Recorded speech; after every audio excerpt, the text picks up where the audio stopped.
നന്മകൾ ചെയ്യാം, തിന്മകൾ വെടിയാം,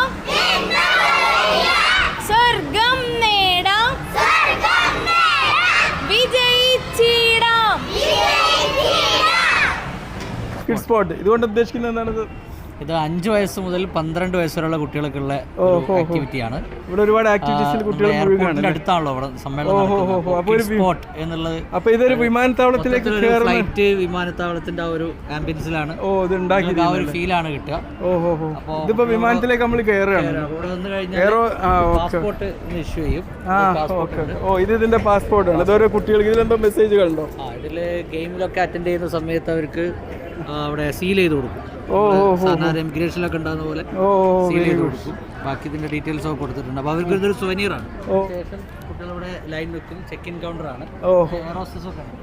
കുട്ടികൾക്ക് എൻജോയ് ചെയ്തുകൊണ്ട് പഠിക്കാനല്ലേ? ഒരുപാട് സീരിയസ് കാര്യങ്ങൾ കളിയിലൂടെ പഠിക്കാനുള്ള ഒരു അവസരം. അറിവിന്റെ ലോകത്തേക്കല്ലേ വരുന്ന സഞ്ചാരികൾ. വിമാനം കയറാൻ റെഡി ആയി നിൽക്കുക അല്ലേ? എന്താ തോന്നുന്നത് വിമാനം കയറാൻ റെഡി ആയിക്കുമ്പോ?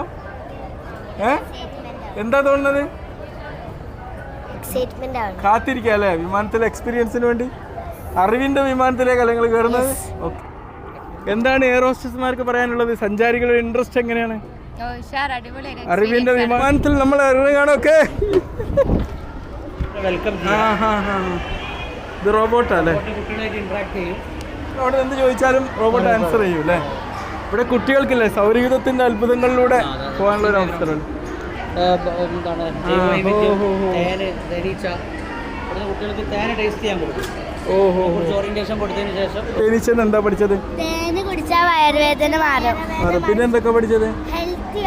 ഈ തേനിന്റെ ക്രിയേഷന്റെ അത്ഭുതത്തെ കുറിച്ചൊക്കെ പഠിച്ചോ? ഒരു തേനീച്ചക്കൂട്ടിൽ എത്ര തേനീച്ച ഉണ്ടാവും? പിന്നെ തേനീച്ചന്റെ ലീഡർ ആരാ? Yes, very good. ആരെ പണിക്കോക്കെ ആരാ?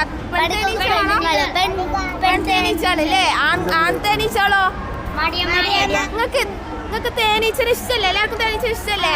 തേനീച്ച വെറുതെ വന്ന് കുത്തുവോ? ഇല്ലല്ലോ. എന്തുകൊണ്ടാ തേനീച്ച കുത്തുന്നത്?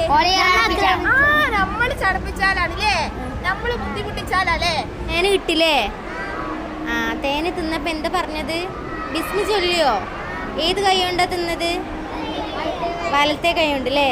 അപ്പൊ ഈ സൈഡിൽ നിങ്ങൾ എന്തൊക്കെ കാണണേ? മരണ്ടാക്കി വെച്ചതാട്ടത്. മരം നമുക്ക് എന്തെങ്കിലും പ്രയോജനം ഉണ്ടോ? മരങ്ങൾ കൊണ്ട് എന്തൊക്കെ പ്രയോജനം ഉണ്ട്? ഓക്സിജൻ കിട്ടും, പഴങ്ങൾ കിട്ടും,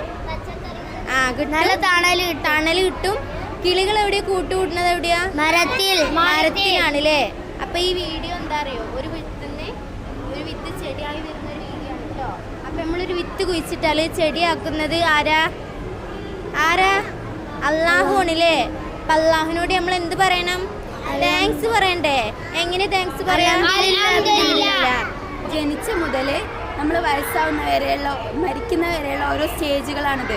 അപ്പോൾ നമുക്ക് ഈ കാലഘട്ടത്തിൽ നമ്മളെ ജനിച്ച മുതൽ മരണം വരെ ഒരുപാട് കാര്യങ്ങൾ കാണാനും അറിയാനൊക്കെ സാധിച്ചിട്ടുണ്ട്. പക്ഷെ ഒന്നും അറിയാണ്ട് ഉമ്മൻ്റെ വയറ്റിൽ തന്നെ 4 മാസം പ്രായമുള്ളപ്പം മരിച്ചതാണ് ഈ കുട്ടി. ഈ കുട്ടിക്ക് സ്വന്തം ഉമ്മനെ കാണാനോ ഈ ലോകം കാണാനോ ഒന്നും ഭാഗ്യം കിട്ടിയില്ല. അതിനേക്കാളും കൂടുതൽ ഭാഗ്യം കിട്ടിയ ആളുകളാണ് നമ്മൾ. അപ്പൊ നമ്മളെപ്പോഴും അള്ളാഹുവിനെ സ്തുതിക്കുക. അതാണ് ഇവിടെ കൊടുക്കുന്ന ജീവിതത്തിന്റെ ഒരു അർത്ഥം കണ്ടെത്തുക അല്ലേ? അതല്ല ഉദ്ദേശിക്കുന്നത്. നമ്മള് ഈ സമയത്ത് നമ്മൾ പഠിച്ചവനോട് സ്തുതിച്ചാൽ നമുക്ക് മതിയാവൂല. അത്രക്കും അനുഗ്രഹം നമ്മുടെ ഈ ജനിച്ച് ഈ നിമിഷം വരെ നമ്മൾക്ക് കഴിയുന്നുണ്ട്. അത്ഭുതത്തിലൂടെ സൃഷ്ടാവിനെ കാണിച്ചു കൊടുക്കുകയാണല്ലേ? എല്ലാവരും അത് അനുഭവിച്ചറിയുന്നുണ്ട്. ഫ്യൂച്ചർ ലാൻഡ് രണ്ടാമത്തെ സെഷൻ വരുന്ന ഫ്യൂച്ചർ ലാൻഡ് ആണ്. കാരണം ഇന്നത്തെ ജനറേഷന്റെ ഒരു റിയൽ അനുഭവം. ഇനി വരാൻ പോകുന്ന യുഗത്തില് കുട്ടികൾക്ക് നോർമൽ സംഗതി ആയിരിക്കും. അത് ഇവിടുന്ന് പരിചയപ്പെടുക എന്നുള്ളതാണ്. VR എക്സ്പീരിയൻസ് ചെയ്യാണ് കുട്ടികൾ. വെർച്വൽ റിയാലിറ്റി ഇതിലേക്ക് നമ്മൾ പോകുന്നത്. ഇവിടെ 3D പ്രിന്റിംഗ് പരിചയപ്പെടുത്തേണ്ട മെഷീൻ. വീടുകളൊക്കെ ഇതേപോലെ നമ്മൾ അവിടെയുള്ള റോബോട്ട് 3D പ്രിന്റിംഗിൽ ഉണ്ടാക്കിയതാണ്. ഇവിടുന്ന് നമ്മൾ സെറ്റ് ചെയ്തിട്ടുള്ളത്. ഇത് ഇവിടുന്ന് ഈ റാബിറ്റ് ഇത് ഇവിടുന്ന് ഈ മെഷീനിൽ പ്രിന്റ് ചെയ്തിട്ടുള്ളതാണ്. ഇതിങ്ങനെ 3D പ്രിന്റിംഗ് വഴി. എന്താണ് ഈ VR എക്സ്പീരിയൻസ് ചെയ്തപ്പോൾ എനിക്ക് തോന്നുന്നത്? എന്താണ് ഇതെന്താ 3D പ്രിന്റിങ്ങിന്റെ ഒരു ഇതല്ലേ? ആണ് ഇവിടുന്ന് കണ്ടുകൊണ്ടിരിക്കുന്നത്. ഇതിന്റെ ബാക്ക്ഗ്രൗണ്ടിലുള്ളത് അലക്സ കുട്ടിക്ക് ഗെയിം ലാൻഡ് ആണ്. അപ്പൊ ഇതില് പിന്നെ കുട്ടികൾക്ക് ഏത് ആക്ടിവിറ്റീസും പോയി കളിക്കാം. അപ്പൊ ആ സമയത്ത് അവിടുന്ന് സീൽ ചെയ്ത് കൊടുക്കും അവരവിടെ അറ്റൻഡ് ചെയ്ത് കഴിഞ്ഞാൽ. അങ്ങനെ ലാസ്റ്റ് വരെ ഇവിടെ ഒരു 8 ടീമുകളുണ്ടാവും. അറ്റ് എ ടൈം ഒരു 80-ലധികം കുട്ടികളുണ്ടാവും. അത് ഓരോ ടീം ഗൈഡാണ് ഇവരെ കൊണ്ടുവരിക, 15 ആൾ വീതം. അപ്പോൾ അവസാനത്തേക്ക് എത്തുമ്പോൾ അവർ ടീമായിട്ടുള്ളൊരു ഗെയിമിലേക്ക് വരും. ഡോർ വേൾഡ് എന്ന് പറഞ്ഞിട്ടുള്ളൊരു തീമാണ്. അപ്പോൾ ഫസ്റ്റ് ഫ്രണ്ട്ഷിപ്പ് എന്ന് പറഞ്ഞ ഏരിയയിൽ നമുക്ക് ബാഡ് ഫ്രണ്ട്സ്, എപ്പോഴും ഇങ്ങനെ കച്ചറ കൂടുന്ന ഫ്രണ്ട്സ് ഉണ്ടാവാം, നല്ല ഫ്രണ്ട്സും ഉണ്ടാവും. ഏത് ഫ്രണ്ട്സിനെ വേണം അവർക്ക് ചൂസ് ചെയ്യാം. അപ്പോൾ അവർ ഗുഡ് ഫ്രണ്ട്സ് എന്നുള്ളത് ചൂസ് ചെയ്ത് കഴിഞ്ഞാൽ അവിടെ നമ്മൾ ഒരു പിന്നെ റസൂലിൻ്റെ ഒരു മെസ്സേജ് കൂടെ പരിചയപ്പെടുത്തുകയാണ്. നല്ല ഫ്രണ്ട്സ് എന്ന് പറഞ്ഞിട്ടുണ്ടെങ്കിൽ ഒരു അത്തർ വ്യാപാരിനെ പോലെയാണ് നാം. അവരുടെ അടുത്തേക്ക് എത്തുന്നതിനനുസരിച്ച് സുഗന്ധം കിട്ടിക്കൊണ്ടിരിക്കും. അതുപോലെയാണ് നല്ല ഫ്രണ്ട്സ്. അതേ സമയത്ത് ഒരു ചീത്ത ഫ്രണ്ട് എന്ന് പറഞ്ഞിട്ടുണ്ടെങ്കിൽ കൊല്ലൻ്റെ ആല പോലെയാണ്. എപ്പോഴും പൊടിപടലങ്ങൾ നമ്മൾ അറിയാതെ നമ്മളിലേക്ക് എത്തും എന്നുള്ള രീതിയിൽ അങ്ങനെ ഒരു മെസ്സേജ് കുട്ടികളെ കൊണ്ട് പഠിപ്പിക്കുകയാണ് ഈ ഒരു ഇതിലൂടെ. കാരണം വിഷ്വൽ മെമ്മറി ആണല്ലോ കുട്ടികൾ വർക്കൗട്ട് ചെയ്യുന്നത്. ഫാമിലി എന്നുള്ള തീമാണ്. അപ്പോൾ പുതിയ കാലത്ത് എല്ലാവരും ഇൻഡിവിജ്വൽ ഫോണും കാര്യങ്ങളൊക്കെ ആയിട്ട് അങ്ങനെ പോകുന്ന ഒരു ഫാമിലി. അതേപോലെ തന്നെ ഇപ്പുറത്ത് പുതിയ പിന്നെ ഇവിടെ എപ്പോഴും നല്ല ഒരു ബോണ്ടുള്ള റിലേഷൻഷിപ്പുള്ള ഒരു ഫാമിലി. രണ്ടിന് ഏത് വേണം, അപ്പോൾ അവരിത് ചൂസ് ചെയ്യുന്നു. അപ്പോൾ നല്ല ഫാമിലി ആണെങ്കിൽ എപ്പോഴും അവരൊരു പിന്നെ ഇണക്കവും ഒക്കെ ഉണ്ടാവും. അതല്ല പറഞ്ഞ രീതിയിൽ ആണെങ്കിൽ ഓരോരുത്തരുടെ ലോകത്തായിരിക്കും എന്നുള്ള ഒരു തീമാണ് അവിടെ കൊടുക്കുന്നത്. അപ്പോൾ ഏതാണ് ബെറ്റർ? അപ്പോൾ കുട്ടികളെ കൊടുക്കൊരു ക്വസ്റ്റ്യൻ ചോദിച്ചിട്ട് അതിനൊരു ഓപ്ഷൻ കണ്ടെത്തുകയാണ്. Very good. ഇത് സോഷ്യൽ മീഡിയന്റെ 2 വശങ്ങൾ കാണിക്കുകയാണ്. ഒന്ന് കൂടുതൽ സമയം ഫോൺ ഉപയോഗിക്കുമ്പോൾ അതിന്റെ ബാഡ് എഫക്റ്റ് കുട്ടികൾക്ക് പറഞ്ഞു കൊടുക്കും. അതിന്റെ നല്ല ഗുഡുള്ള കാര്യങ്ങളും ഈ ഭാഗത്ത് പറഞ്ഞു കൊടുക്കും. അതേപോലെ നമ്മൾ ഇസ്ലാമികപരമായിട്ടുള്ള റീകാസ്റ്റ് മീഡിയ, റേഡിയോ ഇസ്ലാം അതൊക്കെ പറയും. പിന്നെ ഇന്ന് എല്ലാവരും സജീവമായിട്ടുള്ള ഫേസ്ബുക്ക്, ഇൻസ്റ്റഗ്രാം, ട്വിറ്റർ, വാട്സപ്പ് അതും കൂടെ പരിചയപ്പെടുത്തിയിട്ട് കുട്ടികളെ ഫോണിന്റെ സോഷ്യൽ മീഡിയന്റെ നല്ല വശത്തേക്ക് കുട്ടികളെ കൊണ്ട് ചൂസ് ചെയ്യിപ്പിക്കുക. പിന്നെ ഒരു പരിധി വെക്കുക. സോഷ്യൽ മീഡിയ ഇല്ലാതെ ഒന്നും ജീവിക്കാൻ കഴിയൂല. പക്ഷെ അതിന് ഏറ്റവും നമ്മുടെ വെൽബീയിങ്ങിന് വേണ്ടി, അതെ, നല്ല കാര്യത്തിന് മാത്രം ഉപയോഗിക്കും. സ്വർഗത്തിന്റെ സിംബലൈസേഷൻ കുട്ടികളെ കൊണ്ട് തന്നെ സെലക്ട് ചെയ്യുകയാണ്. പിന്നെ ഒരു 3D തിയേറ്റർ കഴിഞ്ഞു. കാരണം ഇന്ന് നമ്മൾ എഡ്യൂക്കേഷൻ സിസ്റ്റം ഇതുപോലെ ആക്കണമല്ലോ. അതെ, ശരിക്കും കുട്ടികൾക്ക് എന്തും വന്ന് പറയാം. കുട്ടികളുടെ ഇതുവരെയുള്ള ഫീഡ്ബാക്കും ലാസ്റ്റ് നമ്മൾ ഒരു ചെറിയൊരു മെസ്സേജ് കൊടുത്തിട്ട് അവരവിടുന്ന് വിടും. നല്ല കാര്യങ്ങൾ പഠിച്ചു അല്ലേ? എന്ത് മൊബൈൽ ഫോൺ എന്തിനു വേണ്ടി ഉപയോഗിക്കാനാണ് പഠിച്ചത്? ഓക്കെ. സ്റ്റുഡൻസ് ആണോ അത്? അന്ന് ഞാൻ ക്ലാസ് എടുക്കാൻ വന്നു. മനസ്സിലായി. ഏതായാലും നീ ഇതുപോലൊരു വലിയ ഭാഗ്യം കൂടി നിനക്ക് കിട്ടിയില്ലേ?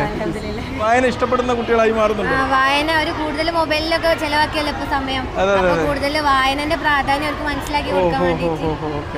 നിങ്ങൾക്ക് മനസ്സിലായോ വായന? ഇതിലേത് പുസ്തകം ഏറ്റവും ഇഷ്ടപ്പെട്ടത്? ഇതിലോ? Okay, very good. ഇനി വായിക്കോ? ഇതൊരു ടർഫ് മോഡൽ ചെയ്താണ്. ഇവിടെ നമ്മൾ കൊടുക്കുന്ന മെസ്സേജ്, ഏതൊരു കളിയും നല്ല ആസ്വദിക്കാൻ കഴിയണമെങ്കിൽ അതിന് റൂൾസ് വേണം. റൂൾസ് ഉണ്ടാകുമ്പോഴേ കളിക്കാൻ പറ്റുള്ളൂ. അല്ലെങ്കിൽ ഓരോരുത്തർ തോന്നിയമാതിരി ചെയ്താൽ നടക്കില്ലല്ലോ. അപ്പോൾ ആ ഒരു ടീമിലേക്ക് കൊണ്ടുവന്നിട്ട് ഇതുപോലെ തന്നെയാണ് നമ്മുടെ ജീവിതവും. റൂൾസ് ഉണ്ടെങ്കിൽ മാത്രമേ നമുക്ക് രസം ഉണ്ടാകുമ്പോൾ അല്ലെങ്കിൽ ആസ്വദിക്കാൻ പറ്റുള്ളൂ എന്നുള്ള ഒരു ടീമിൽ അവസാനിപ്പിക്കുന്നത്. ഇതിവിടെ വരുന്ന ഓരോ കുട്ടികൾക്കും കൊടുക്കുന്ന ഒരു ഗിഫ്റ്റാ അല്ലേ? കുറിച്ച് പറഞ്ഞാൽ ഇവിടെ അങ്ങോട്ട് എത്തുമ്പോഴേക്ക് കുട്ടികൾ അറിവിന്റെ ഒരു ലോകവും ആസ്വദിച്ച് പഠിക്കുക എന്നുള്ളതാണ് ഇതിന്റെ ഒരു മെസ്സേജ്. വളരെ നന്നായിട്ടുണ്ട്. ഞാൻ ഏതായാലും ഇവിടെ ഇതാണ് നമ്മുടെ അറൈവൽ. നല്ല ഒരു മെസ്സേജാ അല്ലേ? മൊത്തം കുട്ടികൾക്ക് അല്ലേ കളിയിലൂടെ പഠിക്കാനുള്ള വലിയൊരു അവസരം ഉണ്ടായത് അല്ലേ? കുട്ടികളെ മൂല്യങ്ങൾ ഇതുപോലെ പഠിപ്പിക്കണം അല്ലേ? ഇങ്ങനെ അപ്പോൾ കുട്ടികളെ ഒരിക്കലും മറക്കൂല, അവരുടെ ജീവിതത്തിൽ അപ്ലൈ കണ്ട് പഠിക്കുമ്പോൾ, കണ്ടും കേട്ടും അറിഞ്ഞും പഠിക്കുമ്പോൾ എപ്പോഴും അത് പ്രായോഗികമാക്കാനും കഴിയും, മറക്കുകയില്ല.